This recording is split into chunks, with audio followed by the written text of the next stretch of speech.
క్యాంటీన్లో సరఫరా చేసిన ఆహారం నాసిరకంగా ఉందంటూ సిబ్బందిపై దాడి చేశారు ఎమ్మెల్యే. చెంపదెబ్బ కొట్టడంతో పాటు పిడిగుద్దులు కురిపించారు. ముంబైలోని ప్రభుత్వ గెస్ట్ హౌస్లో ఈ ఘటన జరిగింది.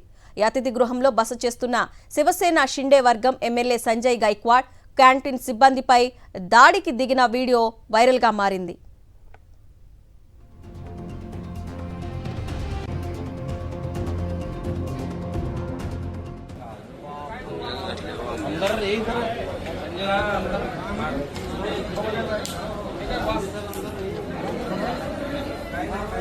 ప్రస్తుతం మహారాష్ట్ర అసెంబ్లీ వర్షాకాల సమావేశాలు జరుగుతున్నాయి.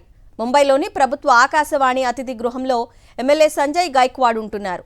తనకు వడ్డించిన పప్పు నాణ్యత నాసిరకంగా ఉందని క్యాంటీన్ నిర్వాహకులతో వాగ్వాదానికి దిగారు. ఈ క్రమంలో ఓ కార్మికుడి చెంపపై గట్టిగా కొట్టడంతో పాటు పిడిగుద్దులు కురిపించడంతో అతడు నేలపై పడిపోయాడు. అక్కడున్న వారు అడ్డుకోవడానికి ప్రయత్నించినప్పటికీ ఎమ్మెల్యే శాంతించలేదు. క్యాంటీన్ సిబ్బందిపై ఎమ్మెల్యే సంజయ్ గైక్వాడ్ దాడి చేసిన వీడియో వైరల్గా మారింది. ఆయన ప్రవర్తనపై నెటిజన్లు మండిపడ్డారు. అయితే ఎమ్మెల్యే మాత్రం తన చర్యను సమర్థించుకున్నారు. ఏమాత్రం విచారం వ్యక్తం చేయలేదు. ఇది శివసేన స్టైల్ అంటూ బదిలిచ్చారు. క్యాంటీన్లో ఫుడ్ బాలేదని చాన్నాళ్లుగా ఫిర్యాదులు వస్తున్నాయని అయినా పట్టించుకోవటం లేదంటూ ఎదురుదాడి చేశారు. मैनेजर और उनके 6 लोग और जो बैठे हुए खाने पर जो लोग बैठे थे उसको सबको ये स्मेल दिखाया, तो बोले ये बहुत गंदा है, ये खाने जैसा नहीं है।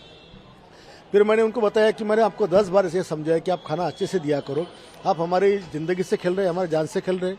ये अगर हम ये पॉइजन वाला खाना खाएंगे तो हम कल हमारी जान को कुछ भी हो सकता है। आज हजारों लोग वहाँ आते हैं, कर्मचारी आते हैं, पार्टी के कार्यकर्ता आते हैं।